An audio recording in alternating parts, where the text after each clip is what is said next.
once knew a nigga whose real name was William. His primary concern was making a million, being the illest hustler that the world ever seen. He used to fuck movie stars and sniff coke in his dreams. A corrupted young mind at the age of 13. Nigga never had a father and his mom was a fiend. She put the pipe down, but for every year she was sober, her son's heart simultaneously grew colder. He started hanging out, selling bags in the projects, checking the young chicks looking for hit and run prospects. He was fascinated by material objects, but he understood money never brought respect. He built a reputation cause he could hustle and steal, but got locked once and didn't hesitate to squeal. So criminals he chilled with didn't think he was real. You see, me and niggas like this have never been equal. I don't project my insecurities on other people. He fiended for props like addicts with pipes and needles, and so he felt he had to prove to everyone he was evil. A feeble-minded young man with infinite potential, the product of a ghetto-bred capitalistic mental. Coincidentally dropped out of school to sell weed, dancing with the devil, smoked until his eyes would bleed. But he was sick of selling trees and gave in to his greed.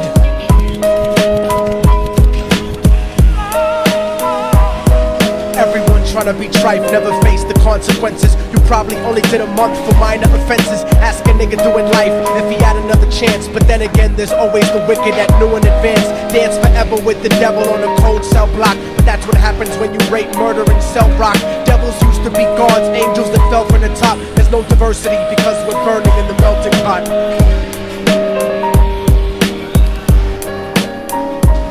So Billy started robbing niggas, anything he could do to get his respect back in the eyes of his crew. Starting fights over little shit up on the block. Stepped up to selling mothers and brothers the crack rock. Working overtime, making money for the crack spot. Hit the jackpot and wanted to move up to cocaine, fulfilling the Scarface fantasy stuck in his brain. Tired of the block niggas treating him the same. He wanted to be major like the cutthroats and the thugs, but when he tried to step to him, niggas showed him no love. They told him any motherfucking coward can sell drugs. Any bitch nigga with a gun can bust slugs. Any nigga with a red shirt can front like a blood.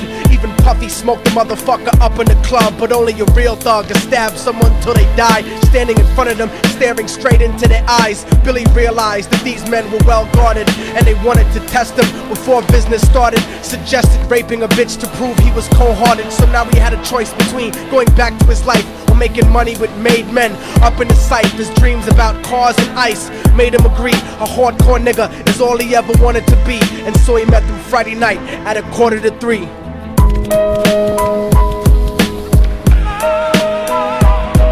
Everyone trying to be trife never faced the consequences. You probably only did a month for minor offenses. Ask a nigga doing life if he had another chance. But then again, there's always the wicked that knew in advance. Dance forever with the devil on a cold cell block. But that's what happens when you rape, murder, and sell rock.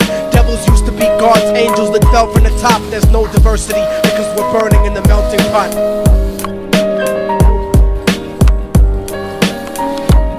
They drove around the project slow while it was raining, smoking blunts, drinking and joking for entertainment, until they saw a woman on the street walking alone, 3 in the morning, coming back from work on her way home. And so they quietly got out the car and followed her. Walking through the projects, the darkness swallowed her. They wrapped her shirt around their head and knocked her onto the floor. This is it, kid, now you got your chance to be raw. So Billy yoked her up and grabbed the chick by the hair and dragged her into a lobby that had nobody there. She struggled hard, but they forced her to go up the stairs. They got to the roof and then held her down on the ground, screaming, "Shut the fuck up and stop moving around." The shirt covered her face, but she screamed and clawed. So Billy stomped on the bitch till he broke in her jaw. Them dirty bastards knew exactly what they were doing. They kicked her until they cracked her ribs and she stopped moving. Blood leaking through the cloth, she cried silently.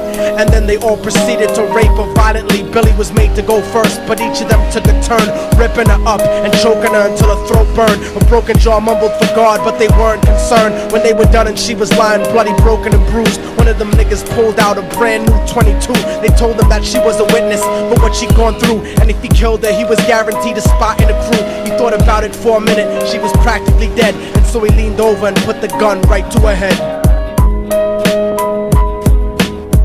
I'm falling and I can't turn back.